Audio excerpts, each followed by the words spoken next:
offshore floating oil platform in a storm.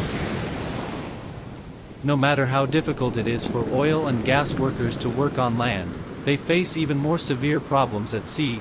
First of all, these are storms, ice and an imperceptible danger, the instability of the seabed. In the sea, everything is unsteady and uncertain. Unfortunately, we cannot predict the weather with absolute accuracy.